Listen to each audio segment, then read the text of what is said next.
We are now recording, and as usual, we record because I put all this up on the membership website or the membership section of our website, so you can go back and look at these parts of this or all of it if you want to, as many times as you want, and so on.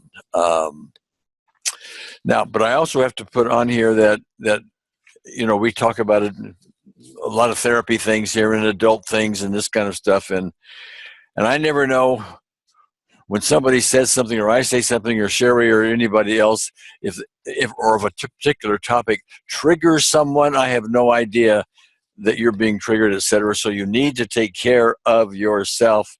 If for some reason the topic is uncomfortable, shouldn't be, but in case it is, please just come off of the website or come off of the webinar and go back and see the recording so you can stop and start at your comfort level. So, okay, now with that in mind, what we're going to do today is I'm first going to, where are we here? Yeah, the first thing I want to do today is handle some questions and answers that we've kind of ignored before. And then I want to get back into our TV guidance channel technique because there's so much to do and so many things about that are going to be important for all of us. So, all right, Jim Pasco, let me see. Let me unmute you. Jim, good morning. Good morning, Gary. Okay. A couple of things, Jim. Yeah.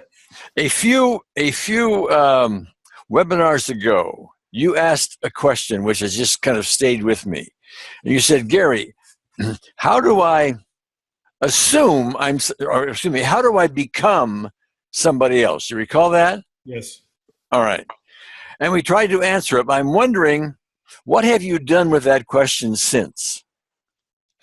Well, I take a different approach from that. Maybe it's not quite accurate in that instead of becoming the other person, in a meditation, I become the unseen therapist. And look out through the eyes of the unseen therapist at who's ever in front of me. Oh, well, that's interesting. I never thought of it. Very creative, Jim. Yes. Yeah. Okay. But, you get a creative accolade. Okay, I accept it. But I'm wondering something, because a lot of people had this question, and I just didn't realize, it was a question people would have. How is it why is it easier to look through the eyes of the unseen therapist than it would be to look through the eyes of Susan Rogers or whoever? Well, it feels a lot more spiritual, let's put it that way, if you want to think of it in terms of that. I mean, the unseen therapist is within us. Yes. Not out there. So to draw her up and out of me seems more natural than becoming the person with a particular issue. Yeah, okay. It seems natural to me, but as long as that works for you, great. I mean, the more we can interface, I'll put it that way, with the unseen therapist, the more we can communicate in whatever way we do. And mind you, I give guidelines here, the way I do it and so on. We talk to other people and so on, but I don't know if the rules, I hate to even use rules. The guidelines here are hard and fast. You must do it X way. I mean, I just dropped something.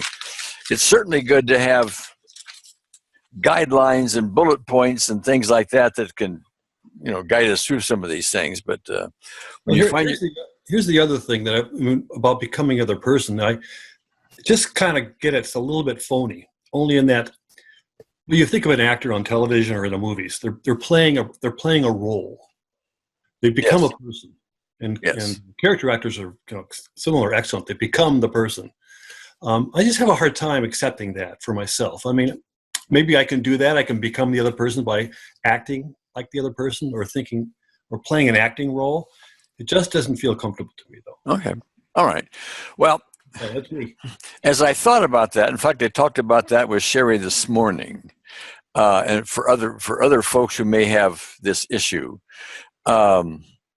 we I thought of the word, instead of become the other person, although that's a good word to use, I thought about, well, how do I do that? And I said to Sherry, well, what I really do is I just assume that I'm them. I just assume it. Okay.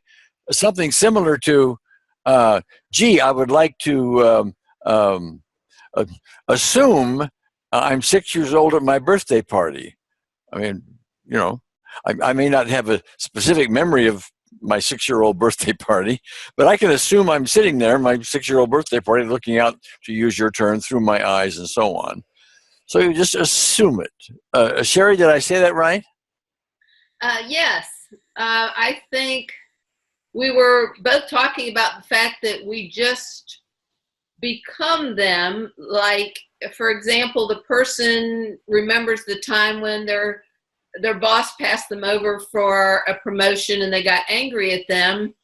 I simply become a person who is angry at my boss because they passed me over for a promotion. I don't become them with their same looks and their same aches and pains. I just become the person who has that same particular emotion around that event. And it happens, within a second. I don't have any procedures or steps or anything like that. I just become that person who has that issue. All right. Okay. I have nothing I want to ask you about, Jim, but I want to make a note here. I noticed there's some of you are doing a chat. Any chats that you do, I never see until the end of all of this. So if you're trying to chat with me, I can't stop, open chats, read things, and so on. So I do read the chats at the end. So if you got, some comment that would be helpful or question or whatever, you can use that chat box anytime you want, and I will see it at the end. Okay, Jim, another question I had for you, and I want to look at my list here because you, in a previous chat, gave me a question which I think others have a similar question on. I just wanted to read it here and discuss with you. Where is it? Because I dropped all this a minute. Here we go. Here we go. Let me read this. Okay. This was your response to, this is what happened, Jim, when you were doing our TV guidance channel technique here recently. You said this: I saw myself sitting as a child in a classroom being taught by nuns who were anything less than enlightened, and has created some conflicts within me that need to be resolved. You recall that? Yes, I do. Okay. What did you do with that? Well, I did what we all do with the unsane therapist. I asked her to resolve it for me. And it's an ongoing process because it goes deeper in that, and also goes further into my history with dealing with clergy and that type of thing. Okay. And I developed sort of a clergy phobia. Well, when you say when you say it's an ongoing thing, does that mean that this represents a much larger issue? We're trying to get to that. Yes, it has to. Because, okay. There's enough material for me to work with, and an unseen therapist to work with, that tells me that it's maybe other lives, if you want to get into that. But, it's deep. And I don't know. I just don't want to, and I was also concerned because, we our beloved Catherine is a Catholic nun. And there was a lot of stuff that I dealt with as a child in Catholic school. So, those are big issues. Yeah. So let me and Sherry, you may have some comments on this as well. Let me address that because there are many people who have experiences, some of them religiously oriented, some of them oriented towards parents who may have been abusive, for example, or teachers and coaches and people who may have had beliefs that they tended to lay upon a child, and they're an authority for that child. The child picks it up. That's the truth for the child. And they go on and they get conditioned along lines that for some children just aren't all that helpful. Okay. And so you're recognizing, if I got it right, that's some of the beliefs, let's say, of the nuns or other people who may have conditioned you in past events are not helpful for you now. Am I saying that politely and correctly? I think so. I mean, it isn't so much of a belief system, although that's there too, because every year for years, my first class in school was religion. So there was a lot of information being passed to me, but it was more some of the characters of some of the nuns and priests that really bothered me. Okay. I had issues with. Well, all right. You can a belief system we can overcome. We can see that and move up beyond that. But a actual event where something happens that affects you personally, that's a little bit harder to let go of. Well, actually, and maybe we're talking about words here, but I see it the other way around. A belief system to me is like a kind of a large tabletop type thing, a sort of globalish type issue, which we tend to have a little more difficulty with if we're trying to, collapse it by aiming at this big, larger symptom. Okay. Whereas with a specific event, the more specific we get, the more efficient we get. Mm-hmm. Give me some feedback on that. Well, I mean, go ahead, keep talking. I mean, I'm not quite clear where we're going. Well, okay. To me, what I'm hearing is let me read the word for a second. I find myself sitting as a child in a classroom being taught by nuns. Okay, that's a specific event. Yes. I'm a child. I'm sitting in a classroom. Things are happening. Okay. I don't think you had the particular emotion involved listed here, but the time when I was sitting in a classroom and nuns, you make that a specific event. And a nun said this or did this or whatever, and my emotional response was, whoa, or whatever it may have been. Okay. Yeah. And so you take that specific event, we use the unseen therapist process, the personal peace procedure, and we collapse that one. Then we go to another, and after a while there's a generalization effect, and sooner or later the impact of that on you, all that conditioning starts to really fade, and you get more and more and more freedom on it. And that's a general idea of what we do with all these things. Right. Okay. So did you do that, or are you in? Yes. Yes. Okay. There's plenty of specific events beyond sitting in the classroom, Sure. Nuns instructing me, that happened in the classroom at different times in different situations. So and those are part of the personal peace procedure that I'm working on. Yeah. All right, great. Okay, Sherry, any thoughts?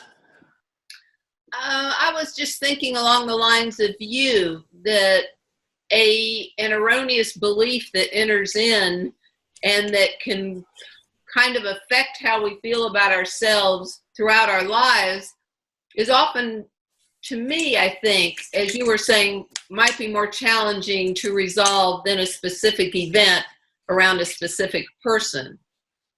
And yet it seemed like Jim was having the opposite difficulty. Yeah, well, okay. And it could be semantics as well, so. Oh, okay. All right. Thanks, Sherry. And Jim, let me mute you here for a moment. Did you have a question or something, Norma? No, the reason I lowered it is I was just going to mention something about, is it Jim who you're talking to? Yes. When you guys were talking about becoming the other person, it just reminded me of a beautiful poem that used to hang in one of my offices. And it goes, he prayed, it wasn't my religion. She ate, it wasn't what I ate. He spoke, it wasn't my language. She dressed, it wasn't what I wore. He took my hand, it wasn't the color of mine. But when she laughed, it was how I laughed. And when he cried, it was how I cried. Oh, pitter patter goes my heart. Beautiful. All right. Thank you, Norma. Let me mute you here. And all right, Nancy Cornett. Let me unmute you. Hello. Hello, Nancy. I couldn't find my raised hand thing. I'm on a different computer, but I just found it. So Okay, good. Now, you asked a question in the chats a while back, and I want to address it, okay? You said, if you can't find a specific event, you've said to make it up, okay? Brilliant, you say. Could you go over the steps you would take to come up with an appropriate made-up event? Do you remember the question? yes, I do. Okay. Have you done anything with that question, or have you just been waiting for me to answer it? No, I have.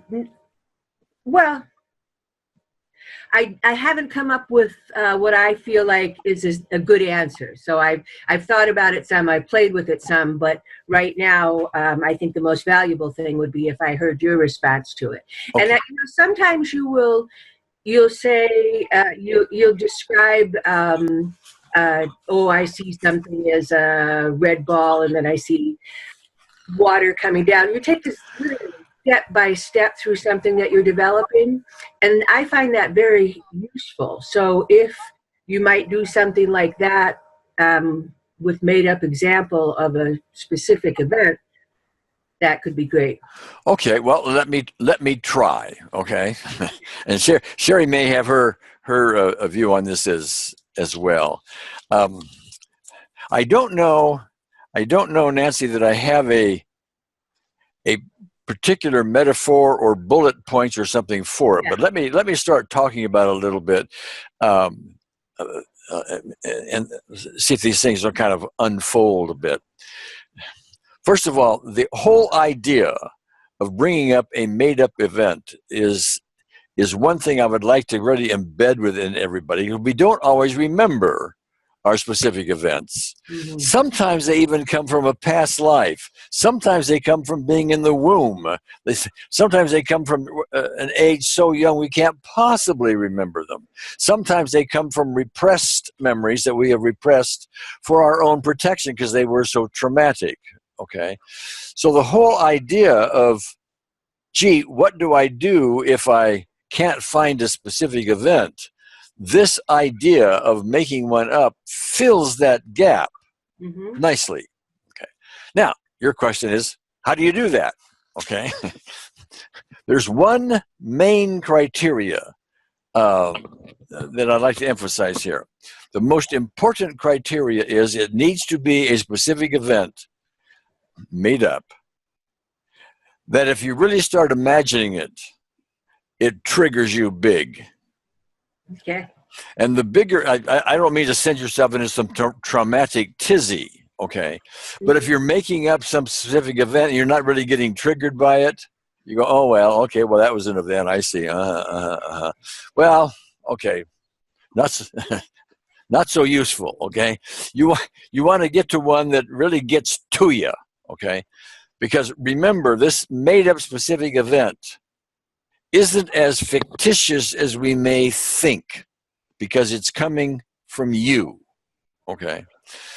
So, to be a somewhat graphic, let us say someone has had an abusive childhood. And there's a lot of things about that child, and they know it was abusive, and they can remember a thing or two, but basically they don't really kind of want to get into it, and they've repressed some stuff and this kind of thing.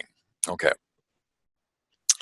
Maybe they even have some suspicions about what may have happened, but don't know for sure. Okay. So you can start making one up. Okay, here I am, and I'm 4 years old, and my father walks in the room, and he starts yelling at me. Okay. All right. Well, all right. Now, if that starts to get to you, okay, now you're on the right track. But if it doesn't really get to you, maybe you're still repressing or it's not getting to you right. But then you need to embellish that somewhat more. Okay. So he's yelling at me, and he takes his belt off because he's about ready to swat me big. Okay. Oh, well, maybe. Oh, I got that one, okay, because that starts to get to you a little bit, okay. Now maybe he did or didn't take his belt off in the real situation, maybe, okay. But the fact that he takes his belt off and he's about to take out his wrath on you gets to you, okay. So there's something not that fictitious about it. Are you with me? Yeah, this is very helpful. Okay, now, so either that doesn't get to you or is starting to get to you or whatever. But then, you can imagine him actually hitting you, not only on your behind, let's say, with a belt, but maybe in the face. Okay, now I'm getting more graphic and I'm sorry. If I trigger people, you can always stop the recording and so on and come back, or stop this and go back and see the recording. Maybe he even starts to fondle you sexually. Okay. Maybe now you can smell the alcohol on his breath. You see, now we're getting detailed, okay? And we're getting more and more detail. We're getting deeper and deeper into it. And what you want to notice is this really getting to me? Now, take care of yourself. What I'm not saying is keep doing this until you just, your volcano erupts. I mean, I'm not saying that.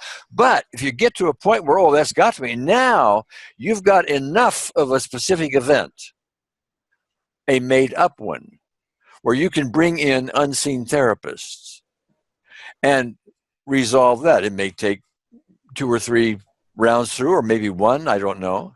But you resolve that, and at least so far in my example, what you've done is maybe just taken the edge off, okay? But now you're okay to go further into this and get into more detail and more detail and more detail still, okay? And as you get more and more into it, okay. So it's a sort of a step-ladder process into it to do that. How am I doing? Yeah, this makes a lot of sense to me. I'm sure that my specific examples would be different, but I can still plug that concept in. Just start with something and move on. It makes sense. Yeah, okay. And just recognize your system may be repressing it and just saying, oh, that's nothing. Okay. So keep after it. You're going to find it. Now, one of the things I find quite often is I have people make up specific events. And sometimes I have to help them do that because they don't know how to do that. Okay. If I'm dealing with a client, for example, partway through it, bingo, here comes a real specific event. Yeah, I could see that happening. Or 2 or 3, okay? And then we don't even need the made-up ones. But frankly, I think in some cases these made-up ones are better than the real ones because you can embellish these things and you can make them do stuff that didn't really happen and even get worse than things happen and collapse that, okay? Yeah. That's better still, okay? Sherry, thoughts? If we can't locate a specific event, the time when, and I felt, and nothing comes, then quite often I might suggest, well, let's just kind of do a global round. And almost always the person will say, well, what came out of that was the time when, in doing it globally, somehow that event drops in, the more specific event. Now, of course, we can go use the TV guidance channel and something might pop up onto that screen. And as a last resort, I tend to go to, okay, let's make something up, but I rarely have to make something up. And as I mentioned this morning, sometimes you have to do that, if not always, with a past life event. And I can give you an example if you'd like. Yes, I'd like it. Okay. A mother brought her young son to me. He was maybe 5, and he had an extreme phobia of loud noises. And he could not be in school when they had fire drills. And so they always had to contact the mother and say, you need to pull your son out because we're going to have a fire drill on Tuesday. And I guess they were getting tired of doing that. And they said, can you find a way to fix this problem. And so she brought him to me. And of course, I asked all the questions. Was there a specific event where something loud went off and it really scared him big time? And she said, no, he's only 5. I've been with him virtually every minute of his life. He's not experienced anything. He didn't go to a movie where something really loud occurred and scared him. He hasn't seen anything on TV, you know. So I said, okay, it possibly came from a past life and it was so significant that he has somehow brought it in at a cellular level. So I thought, I guess I'm going to have to make an event up. And this is where I can't tell you enough that to develop your connection with the unseen therapist, where that intuitive ability is going to really, really help. So in my making up an event, I honestly felt that I was actually perhaps getting the real event, because almost immediately I saw this boy as a young man on a battlefield, and there was a cannon that went off and made a very loud noise. And I don't remember whether he died as a result, but something happened as a result of that big loud noise that would have maybe been a carryover into this life, why he felt it at such a young age. And so because that just dropped in, I thought, okay, that's probably the unseen therapist giving me an event to use. Maybe it's made up, but it could be real. And I used it, and within the hour, it was resolved. And he was able to go back to school and handle the drills. His mother said, he's not thrilled with the loud noise. And I said, but that's normal. None of us like being startled by a loud noise, but he was fine. He didn't have to be pulled out of school. And I thought, that's interesting, because while I thought I might have been making that event up, I was listening to whatever she was dropping in, and I suspected it was probably the real event. We don't know, but I used it and it worked.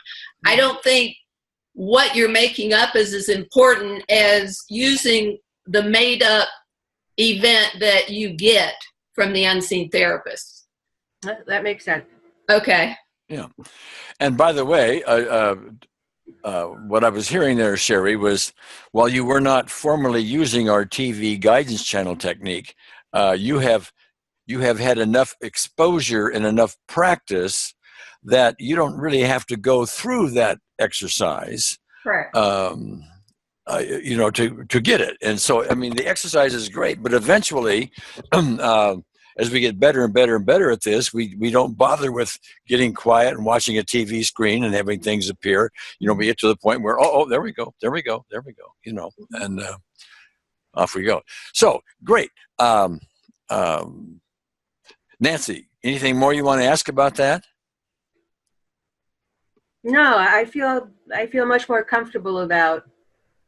See, when someone gives me examples of what they do, it doesn't have to be exactly the same as what I do, but it's very helpful to just give me a little path to follow. Okay. Well, that's what we're here for, my dear. Yes. Thank you. As I said in my email that I sent out to everybody, you know, reminding everybody about this webinar, one of the really important goals that I have here is that everybody has the best opportunity to get there. And people are on this path differently, and they have different resistances and to different things. And, you know, some people are on our Stairway to Miracles are on step, 46. And on the same topic, somebody's on step 2. And for some other topic, the one on step 2 is on step 54, and the one on 46 is not even on the stairs yet. Okay. on that topic, So, all right. Thank you, Nancy. Thank you. All right. Let me talk to just a minute. And let me talk to Judy Whitcraft. Judy, thank you. You're unmuted. Hi, Gary. Hi.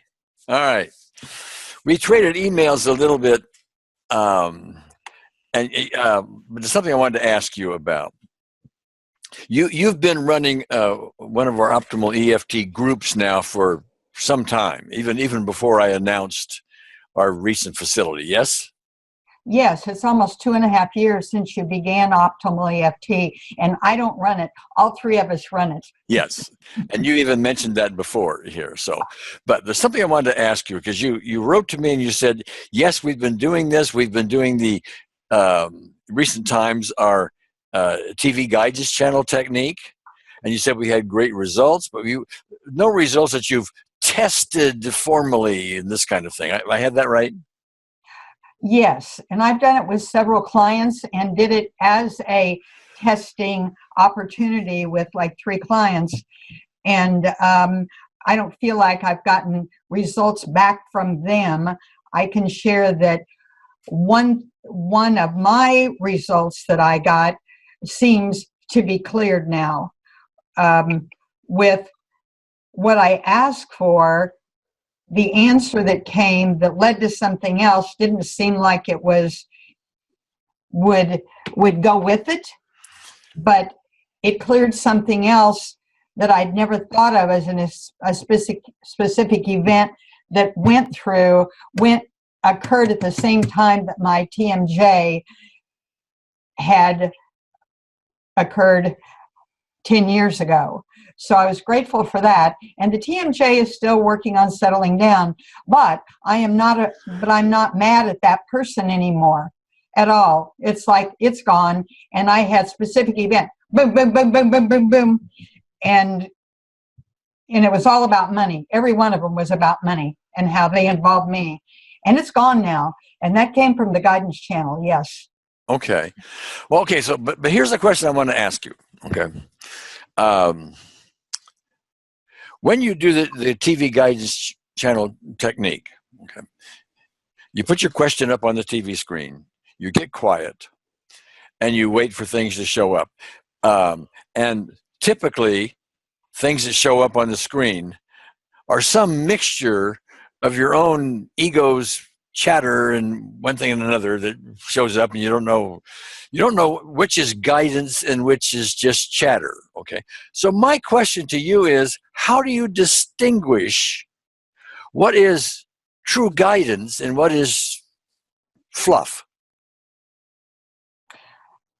To begin with, I listened to you at the beginning and you said don't judge anything. Yes. And I figure, well, if I'm hearing this and writing it down, it's source energy. It is unseen therapist, because that's all there is. So I write it down, and then the other people, it's so helpful to have a group of people doing this. And then we all have what we got, and some of it jives with others often, and sometimes it doesn't. But something will pop out that's like, oh, that really is important and it really triggers me, or the client will say that. And so I listen to what jives together, but I don't judge whether it's chatter or really a download from the unseen therapist. Did that make sense? Well, yes, but let me yes. But let me get behind that a little bit, because I'm imagining other people that would have questions. And by the way, anybody who has questions here, start raising your hand, etc. But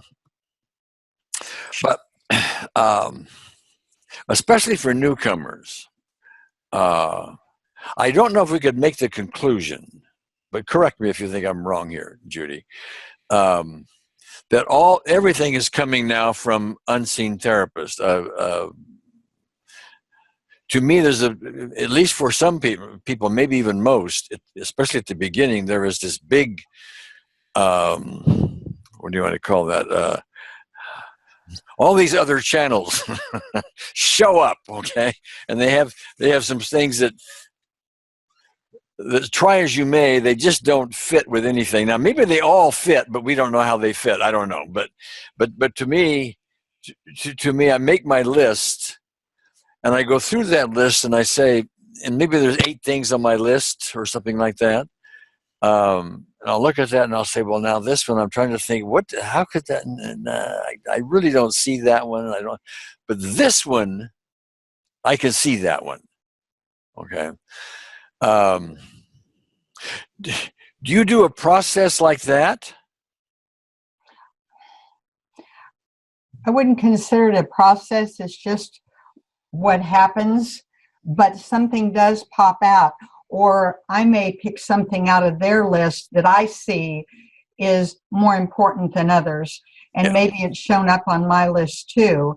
And usually the other person will jump on one of the things that somebody has written down, and they'll go, "Oh my gosh," and then we'll go from there. Yeah, good. And you said this earlier, I just didn't pick up on it yet, but let me do that now. So you're doing this with a group, and I'm presuming from the way you've said that maybe you would be the person that we're going to do the TV guidance channel for, and the other members of your group will do it for you, right with you.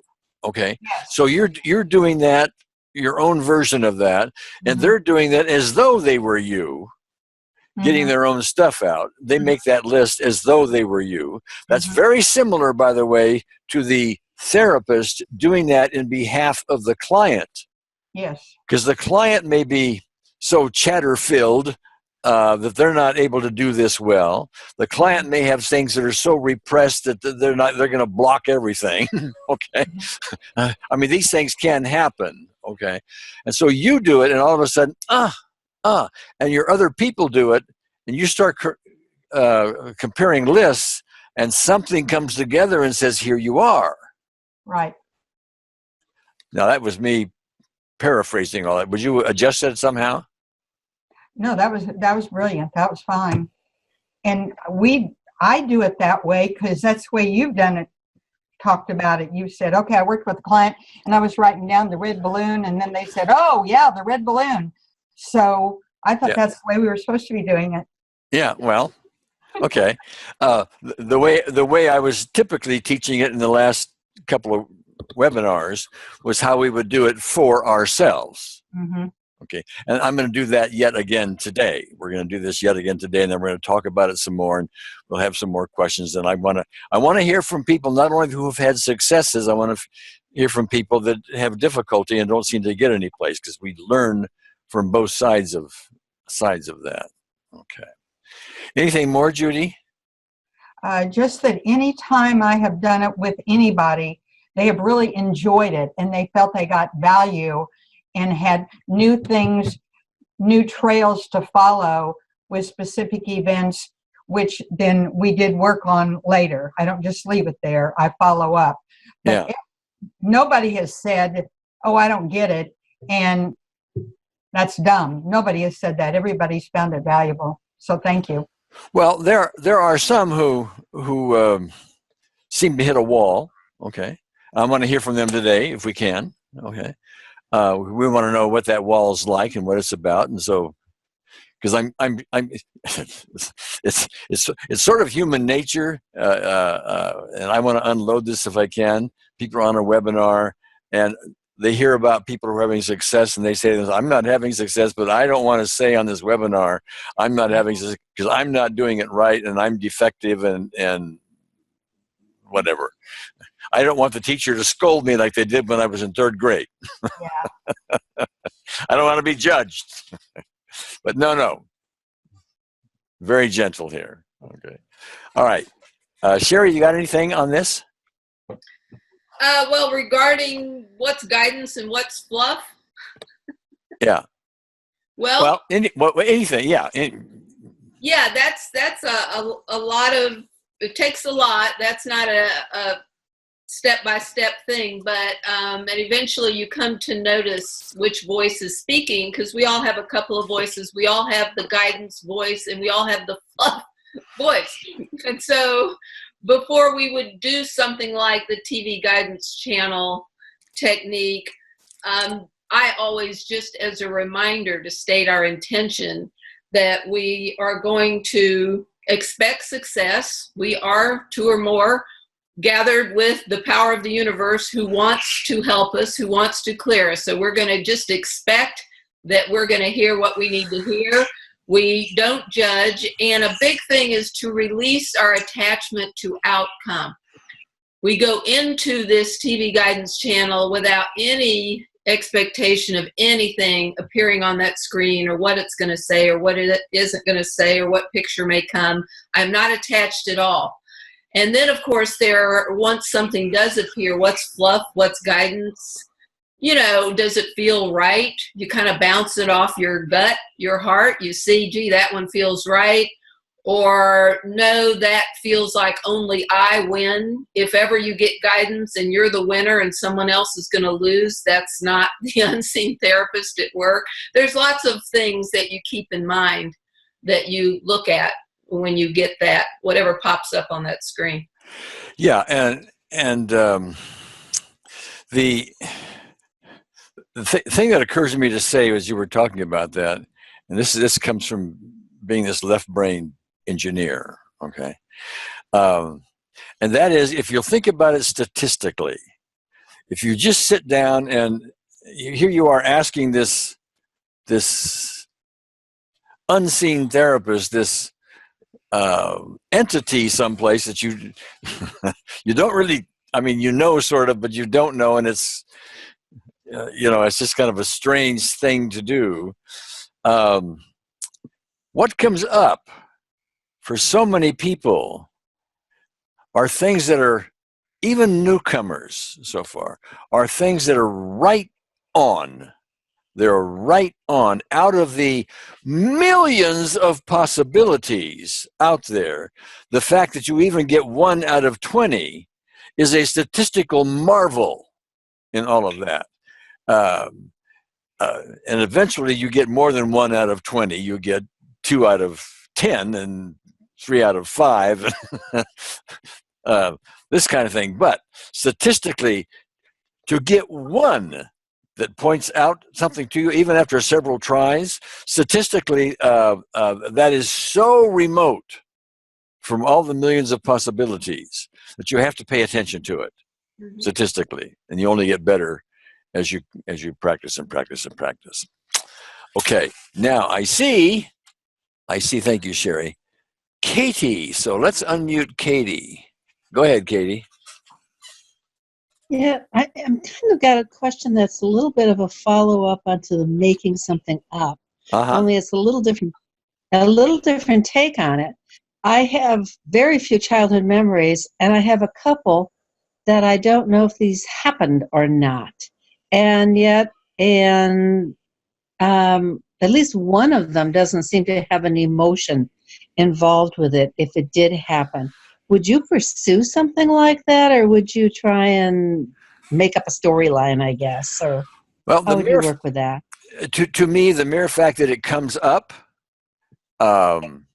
is a clue that there's something behind it worth addressing. Okay.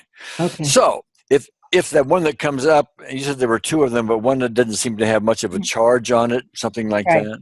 Right. I might embellish that. So you're taking what you do remember, start embellishing it, make it a little more dramatic or a lot more dramatic, and see what shows up. Look, that got to me. Why am I sweating? Okay. Why did my heart start pounding? Okay. Why did I just go, with my throat?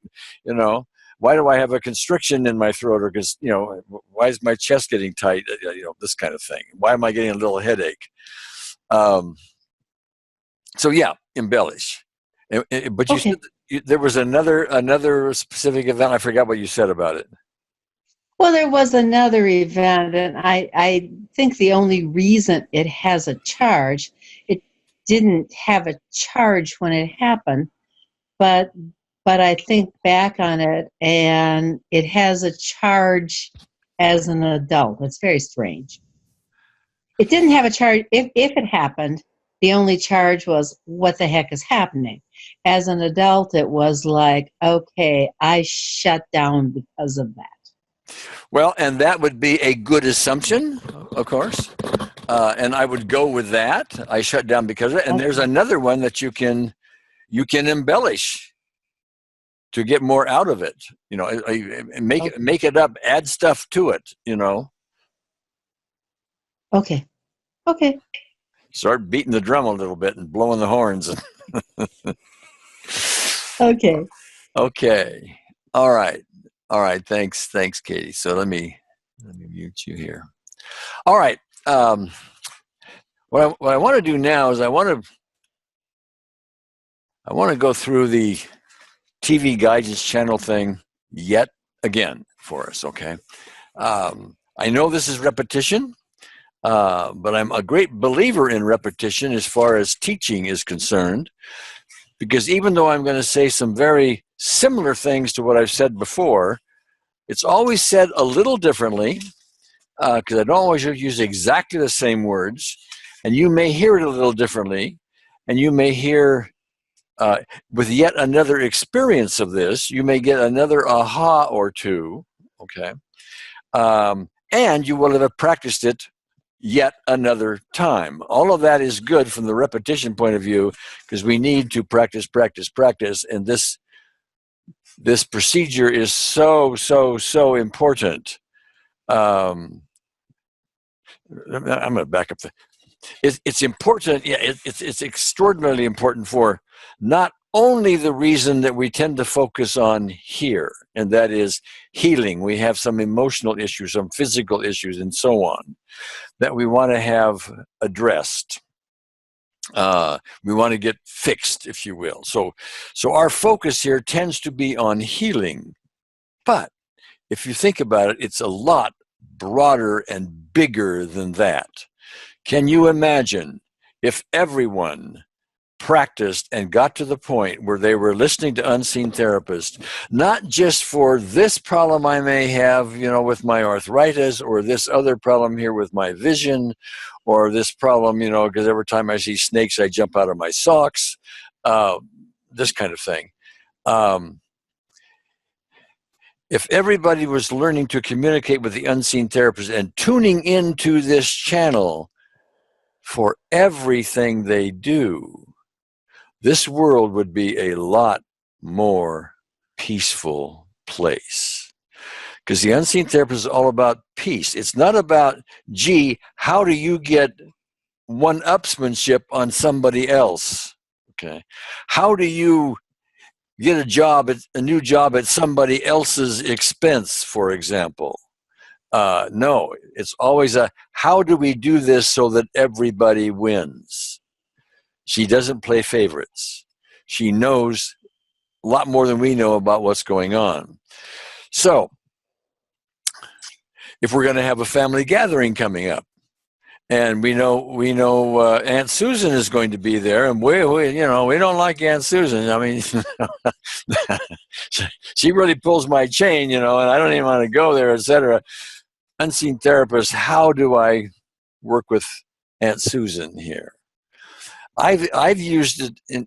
This was a while back. I don't know if I mentioned it here or not, but I had lost my car keys. I misplaced them someplace, and I looked all over my house for about 30 minutes, and I was getting late to an appointment and all of that.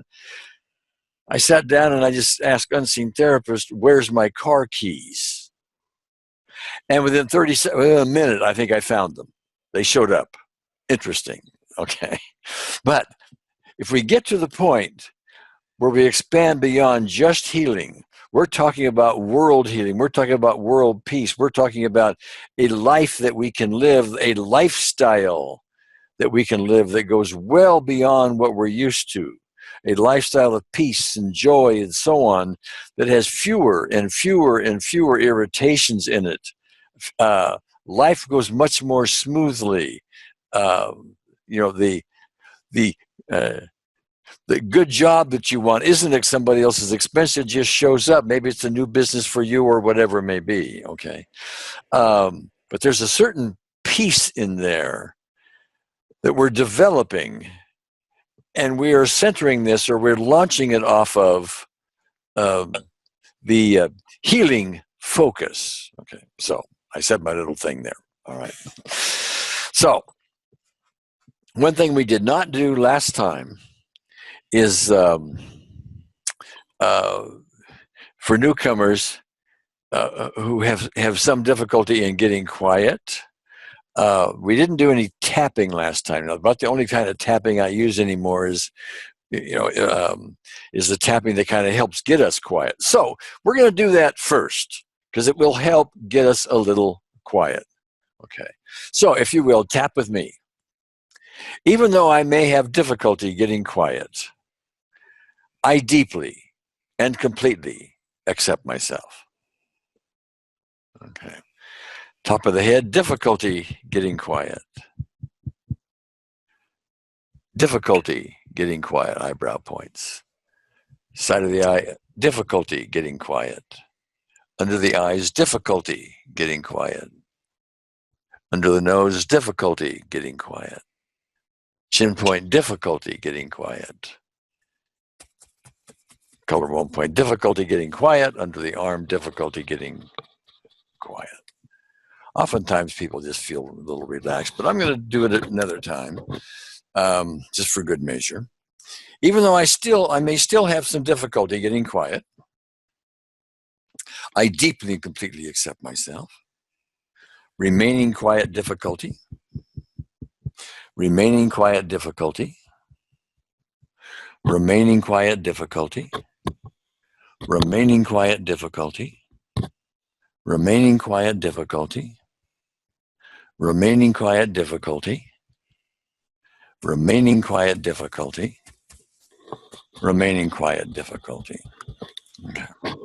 As you gain more and more experience, your ability to get quiet becomes easier and easier, and the need to do a tapping assist kind of fades. But okay, now what we want to do is I'm going to give you just maybe 30, 40 seconds for this. I'll even time it.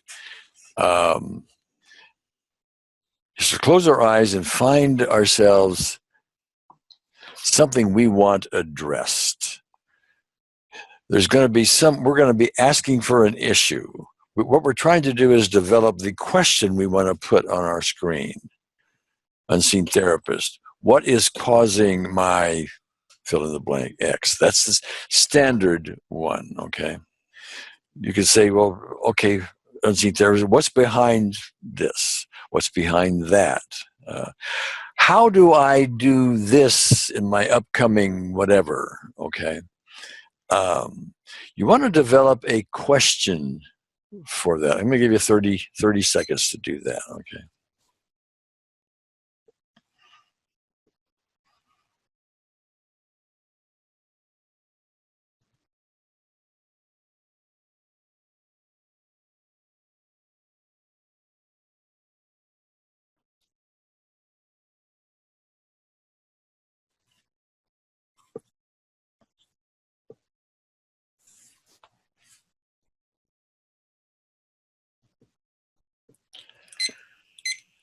Okay, hopefully you found your question. And I also hope you have a paper and pencil handy, because we're going to need to write some stuff down as this time. Because if you don't have it handy right now, you might want to get up out of your chair, go get one, and come back. Okay. All right. So now we have the question for our TV screen. So just to go over the guidelines for the moment, we're going to get quiet. We're going to imagine this TV screen all alone at home, no distractions, etc. And we're going to put this question up on this white TV screen. And then we're just going to get quiet. We're going to blank our mind as well as possible, recognizing, of course, that there's lots of channels going on here, and a lot of those are our own channels that we've developed over time about, our list of things to do, and what about this, and what about that, and how is my child going to learn math better than they have been, and all the problems and issues that go on endlessly and can compete with true guidance. We recognize those are there. We'll try to get quiet and let only the guidance come through. Now, it'll be rare anybody lets only the guidance come through, but some might. Okay. And then we'll just let the guidance come through, but we'll just keep opening our eyes when we get a little image, we get a little sound, we get a little whatever it may be, a little movie or something. We will write down a word or two about that just to remind us. Then we close our eyes and get back into it again. Okay. So, close the eyes. Take a deep breath. It helps you relax a bit. Well, we're going to invite in unseen therapists.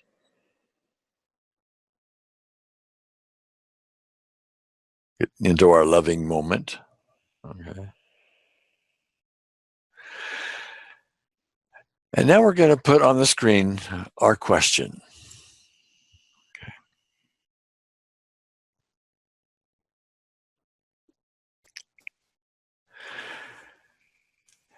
And now we're going to let that question just sort of fade. We got the blank screen again.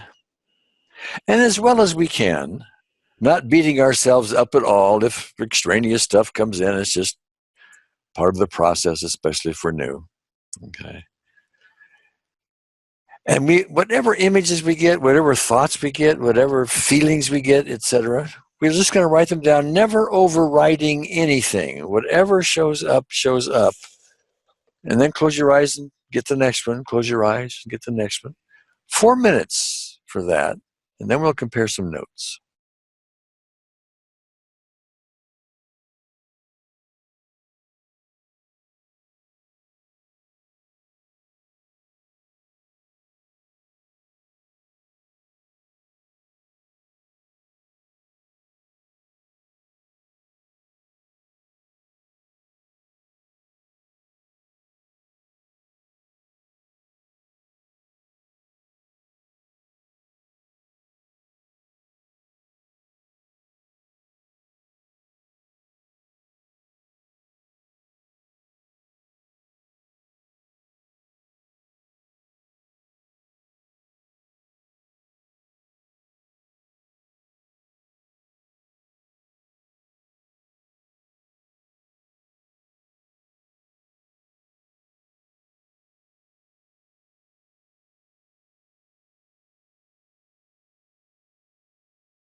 Okay, that's 4 minutes. Sherry and I are I'm going to talk about mine first, just to give you some ideas of what's going on here.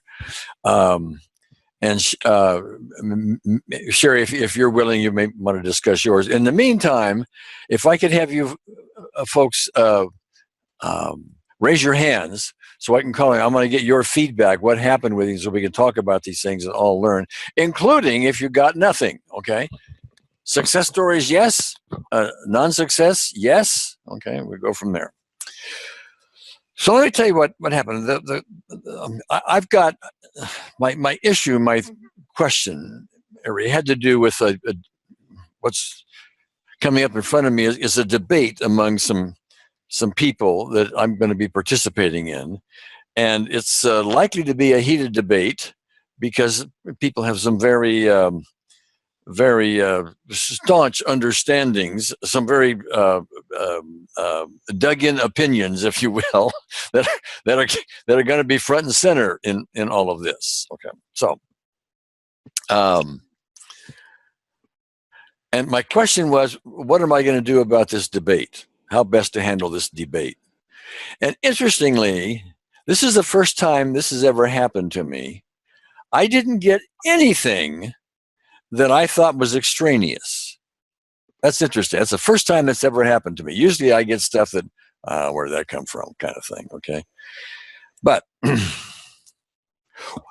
the first thing that came up was that one of the other parties in this debate is very, very nervous about their position.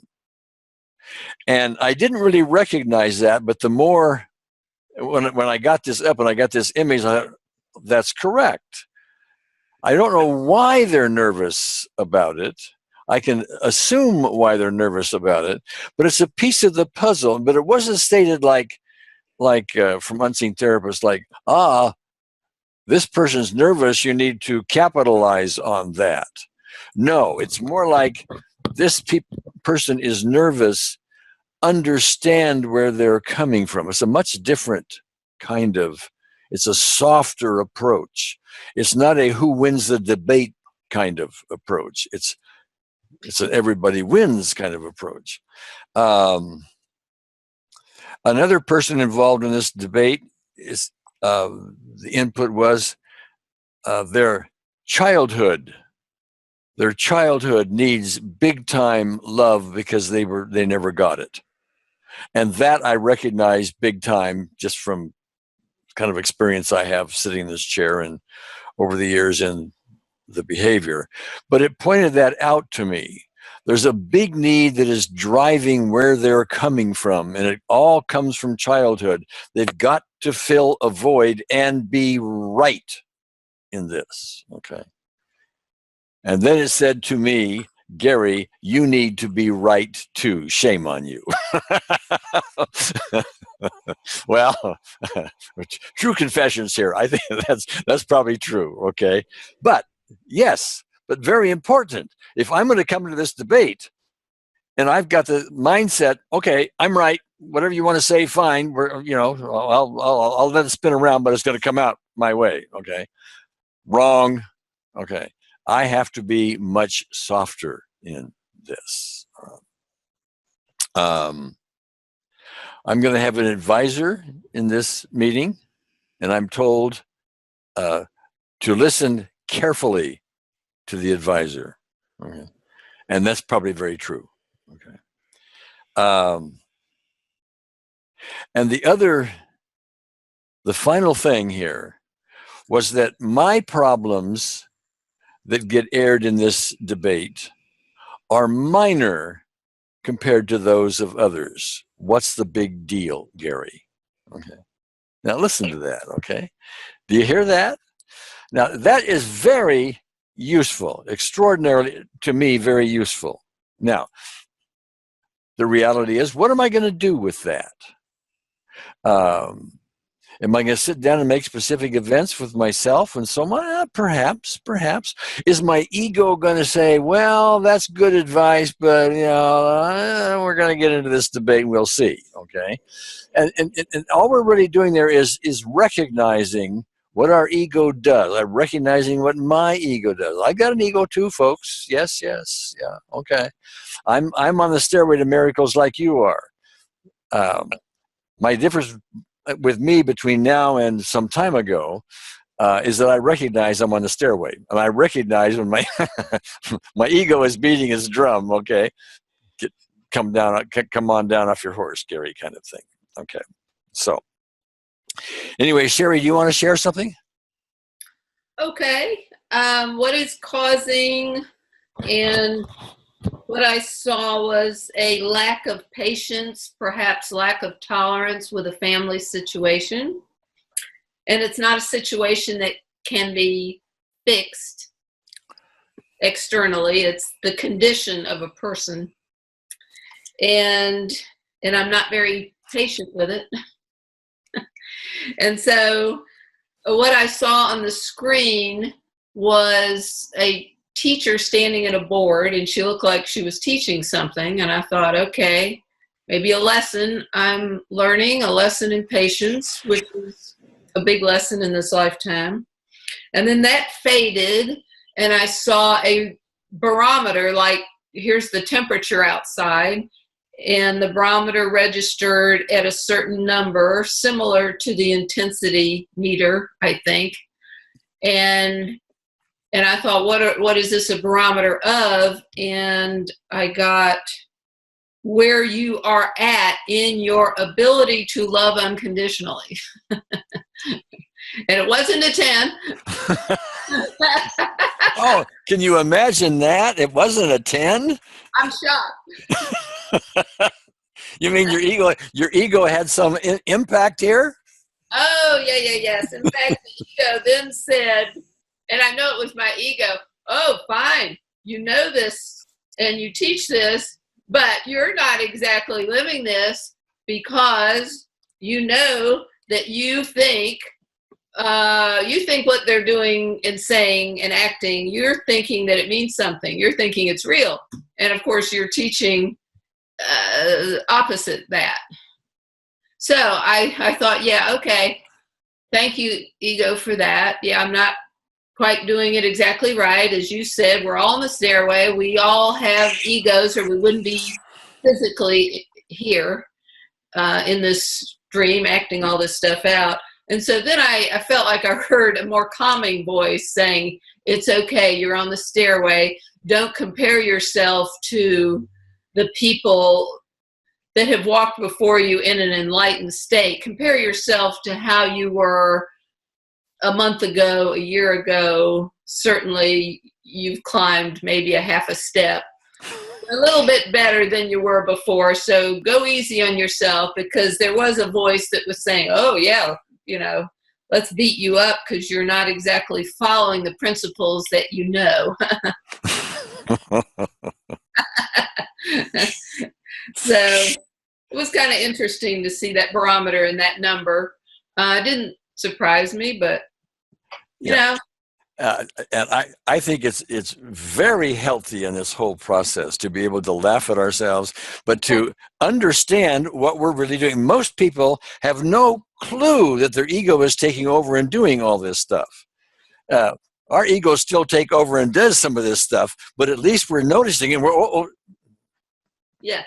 Don't need to do that. Okay, that's a big step.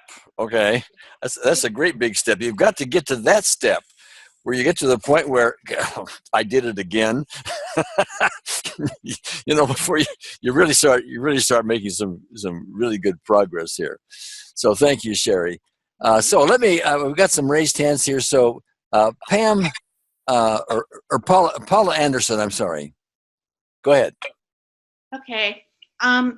My question was, I'm having some financial challenges right now, and so my question was, what's the source of these financial challenges?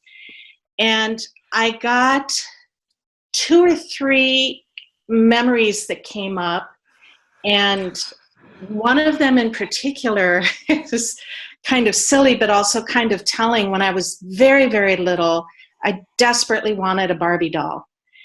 And I was praying for it, and probably rightly so, my parents didn't get me one. And at that point, I stopped believing in God because I prayed so desperately. And it was like, I didn't get what I want. That's it. Done. No more God. No more God. Dear Not- God, give me a Barbie doll or get out. Exactly. That's how a 6-year-old thinks. Well, yeah, sure. And probably adults too. I think I've thought that as an adult as well. Well, I would think many have. So what does that say to you? I mean, did that? What are you going to do with that? Well, there was something else that came in it with it that was just so touching, because recently I sent a box of Harry Potter magic wands that my son had, and I sent them to some nephews. And I got a text back saying they got them and all pictures of the kids using the wands and how happy they were. And I was feeling so happy that I passed on this thing and the kids were loving it. And I thought, that's exactly how the universe and the unseen therapist feels when they can give to us. So I had this conditioning that every time I ask for something that I want, because a lot of times my parents didn't or couldn't give it to me, I had taken on a belief that says, I can't get what I want. And that it's always going to be a no. And then I got this joy that I felt knowing how much fun it was these kids were playing with the little abundance I had given them, is exactly how the universe feels. It wants me to have what I want, and it wants me to play with it and have fun and be joyful. Yes. And I'm sure Sherry's going to have a little thought on this as well. But what I'm hearing there, Paula, and I have to, in a way, play whatever God's thinking, okay, but this is just my feedback to you in all of this. When you're saying, dear God, I want a Barbie doll, dear God, I want a Barbie doll, dear God, I want a Barbie doll, you're saying, dear God, me, me, me, me, me, me, me. That's what we're saying, okay? In the other instance, you're saying, I share. I'm doing something loving for somebody else. Now, that is the better lesson. That is the more unseen therapist type thing, everybody wins kind of thing, okay? And that is where you get your joy. You don't get your joy. I mean, if you got a joy from getting a Barbie doll, great, great, great, but it's a temporary kind of joy, okay? Barbie dolls fall out of favor, they break, whatever, okay? Sherry, do you have thoughts on that? No, that's a wonderful thought to have. And quite often when we ask the unseen therapist, I want this to heal, and I want, me, and it feels like the unseen therapist is like our parents who didn't get us the Barbie doll at times. When this didn't heal, I asked for it to heal, it didn't heal, so much for God. Yeah. We always have to understand that we always have the loving response, and the loving response is not always yes. And so we don't know why. We don't know how that benefited you by not getting that doll, but it's now benefiting you as you realize our little trinkets, our little things that we get is not what happiness is. We give what we want. So if you want wealth, you give it. And that's how you get it.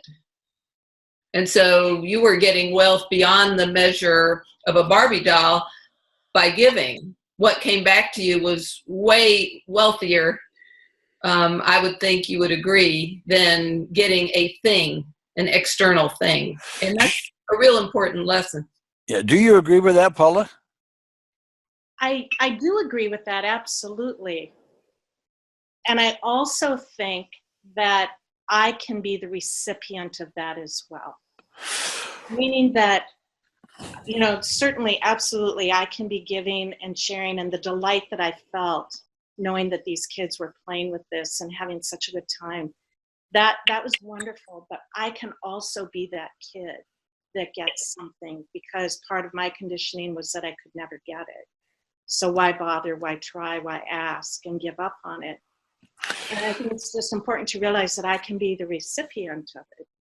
Well, yes, and I would add in there somehow the way to become a recipient of these really important things like love and joy, etc., and not the physical trinkets of the world, Absolutely.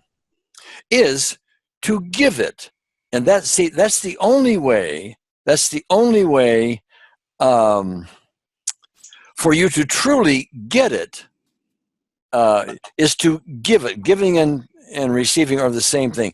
Very difficult spiritual concept to, I mean, we can hear it, difficult to buy, but see, you can't give somebody love, for example, unless you have it.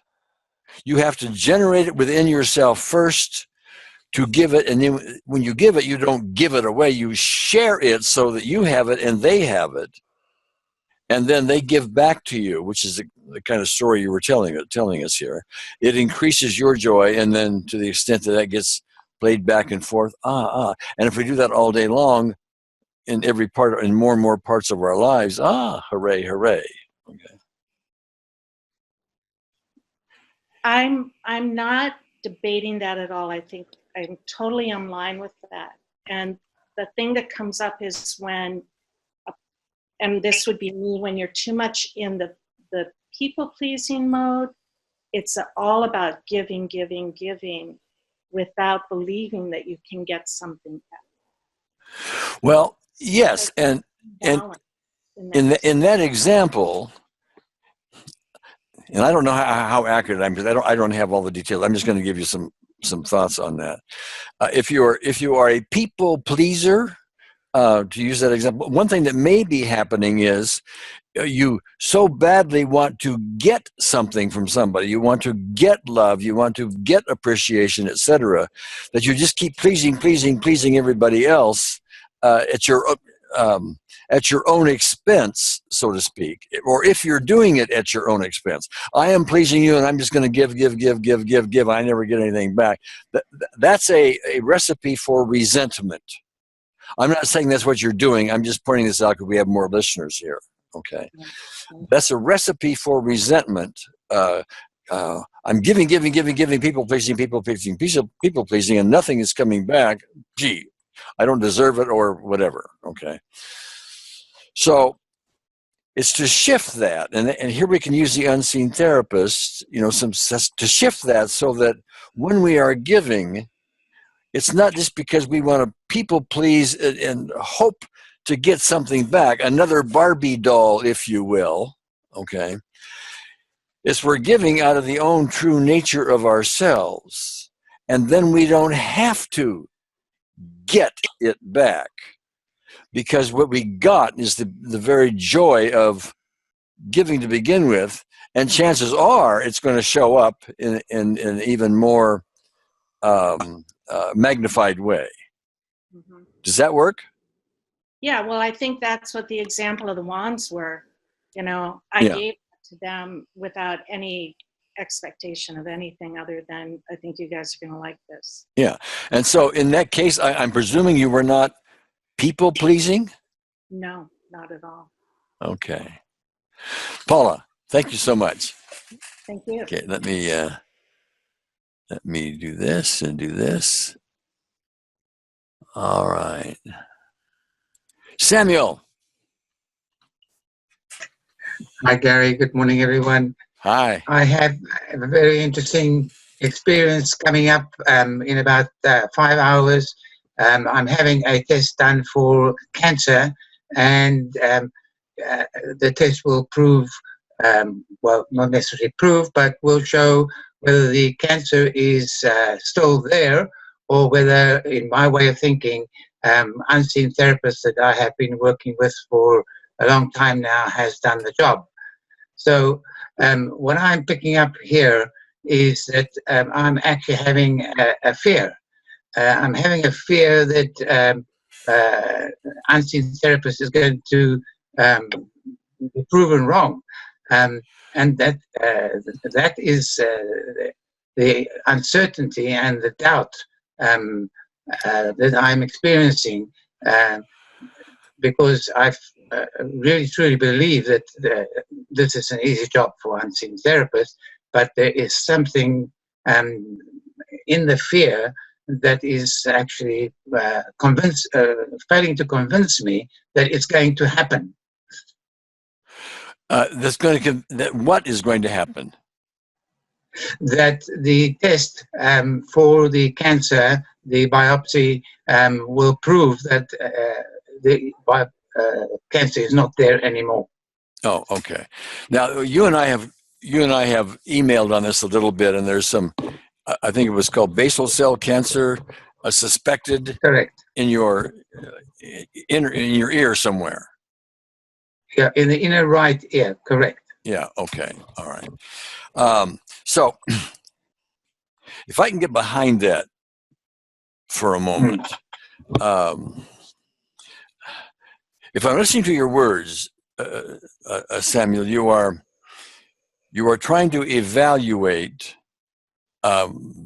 whether Unseen Therapist has done her job, as you know, by this medical test having to do with whether the cancer is still there or not.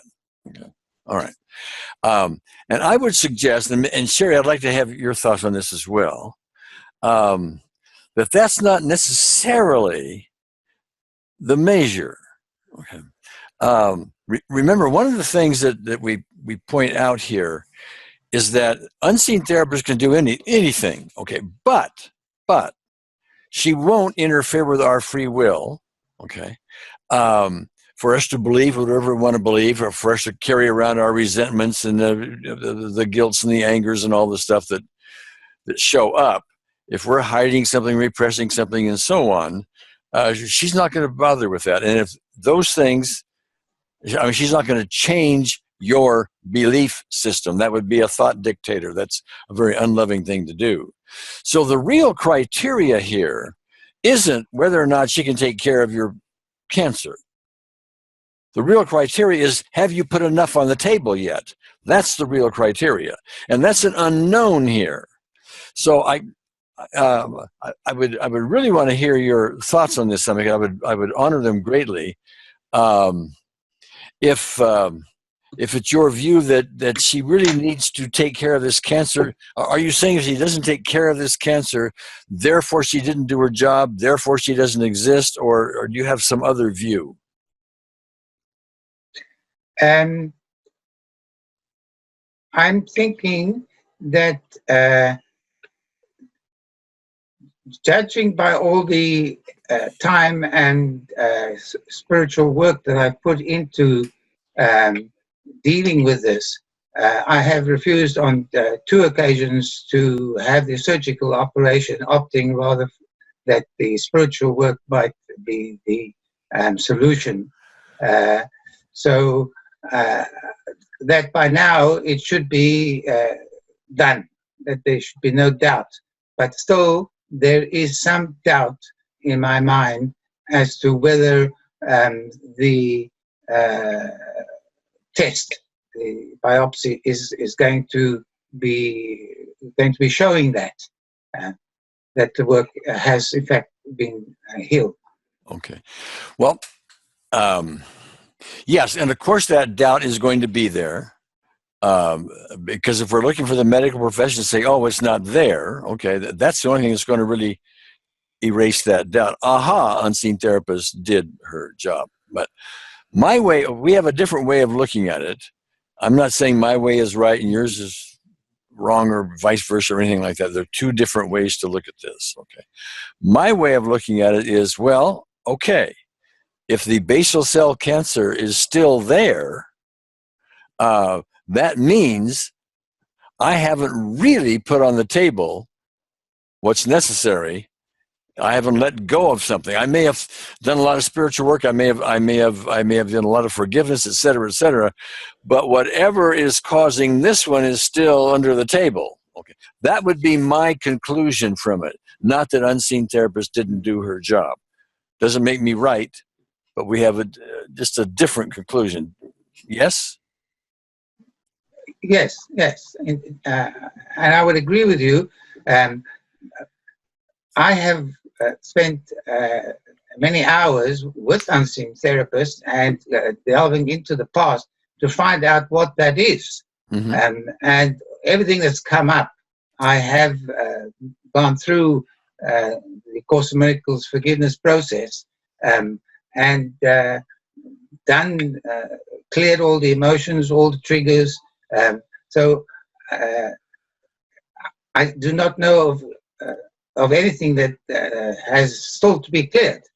Okay. Well, and you may well have cleared all those things. May well. I have yet to meet anybody, myself included, who's cleared everything. Because there are so many things we're not even aware of. Okay. Sure. Things that may have happened in the womb, for example. Things that may have happened when we were 3 weeks old. You know, something we saw on television when we were 9 that scared us and we've forgotten about it. Okay. And this stuff is kicking around. As somebody who teased you in school when you were 7 years old, Sure. and you've forgotten that as well, and you're still holding some resentment. There's so many things that could be out there. I've yet to see anybody if anybody on this planet has a clean slate, a completely clean slate, chances are they're not running around inside a body. True. Okay. So anyway, I would be most curious. You know, what's your? I'm always curious. I mean, I'm the engineer here. You know, I like to look for proof. You know, myself and so on. So let me know. Let me know what happens. Okay. Yes. Would it be helpful for the group to just spend a little bit of time with me and unseen therapist to clear any further doubt? Any fear of failure? Well, I don't know if we're going to clear any doubt and fear of failure because it's pretty well hardwired in. See, wait a minute. If we are successful in clearing any doubt, Samuel, what that's going to mean is you don't. I mean, cancel your doctor's appointment, no more doubt. And I don't think you're going to do that. I don't care how much we do here. Would I be right? Well, it's unlikely that I would cancel because I feel that would be the final proof that it has been successful. Okay. All right. You're going to use that as proof. I think it might be useful. It might be useful rather than to deal with the fear and doubt, that we just spend a minute, and this is in a way to do this where everybody gets, everybody wins, so to speak. And that is, and we will spend just a little time with unseen therapists in this behalf. So if everybody would just close your eyes for a minute, and I'll narrate through here for a moment about what to do. Okay. So get relaxed, maybe take a deep breath, and find that loving moment. I'll give you a few moments for that.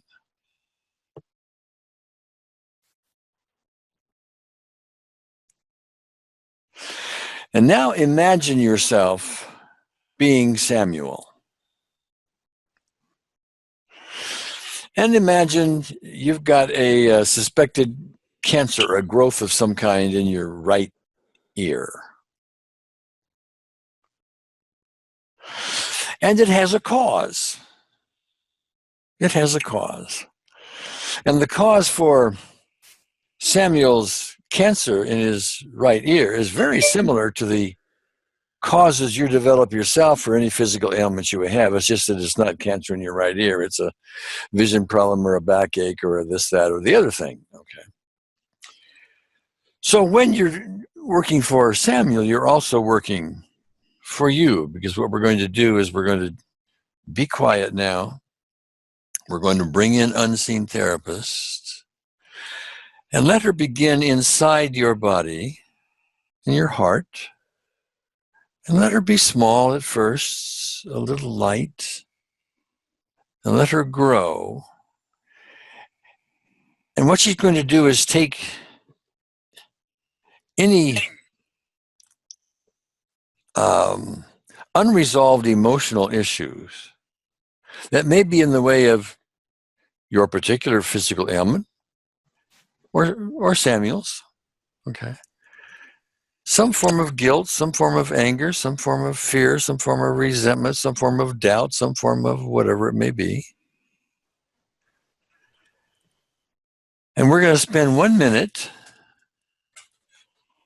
and we're just going to circulate around the whole body. We're going to expand this love to the whole body and focusing on the right ear where the cancer may be. And for 1 minute, we're going to circulate unseen therapist love in our own ear, which is going to be Samuel's, but it represents whatever physical ailments we may have. 1 minute.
Okay, Samuel, let me know what happens.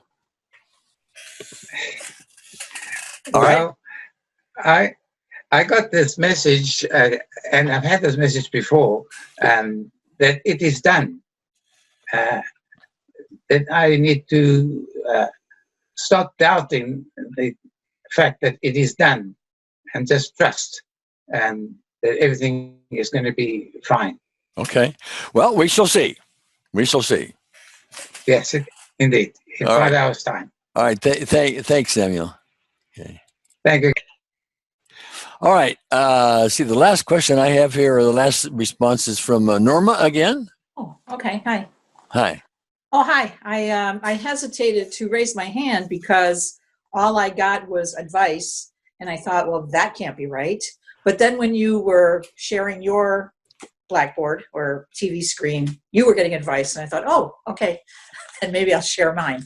I don't know if you noticed that I have the remnants of 2 black eyes. About 9 days ago, I fell flat on my face in my apartment. I'm pretty sure my nose is broken, and I look like a battered big victim. So it's going away now. So what I asked when we went in was, what is the meaning of my fall? What message am I supposed? I knew immediately that the universe was trying to tell me something that I wasn't getting. Yeah. So interestingly, the first thing I got, and again, I distrusted everything, but I wrote it down anyway, was I am safe. That despite this terrible thing that happened, it could have been so much worse, but I'm okay. I'm safe. The other is, one of the things that was happening when I fell is I was angry about something. And so I was walking kind of fast and not paying attention where I was going. And the second message I got was practice love, to be more loving. Mm-hmm. And one of the issues in my life right now is I'm contemplating a move, which would be the 11th move in 8 years. So I'm thinking, am I doing the right thing or not? And again, this came across, and I attributed to that as no bad choices, that there are no bad choices. I just have to focus on what it is I want. I got get out in the sunshine. That might be a little cryptic. I don't know if that means literally get out in the sunshine, or I may need to think about that. I don't know if I have 2 more. One is slow down, take care of yourself. And I started remembering that I had asked a question earlier today and completely forgot about my face. And I wondered how many people had seen it. And the message came through, stop worrying about what people think. So anyway. Okay. Well, if you had not pointed out that, You couldn't see it?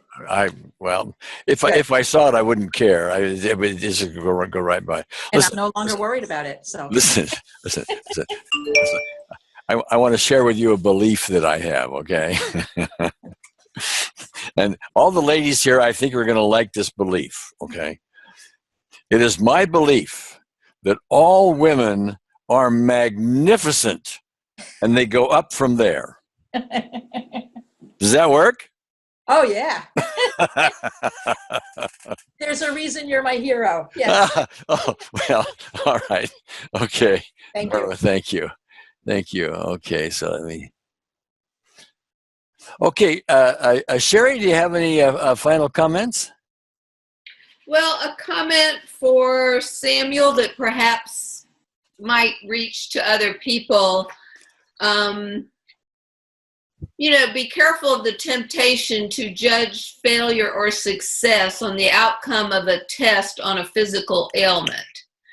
I've done everything I'm supposed to do. I've looked at everything. I've forgiven everybody. And so if Unseen Therapist has done her job, there will be no problem in the physical area.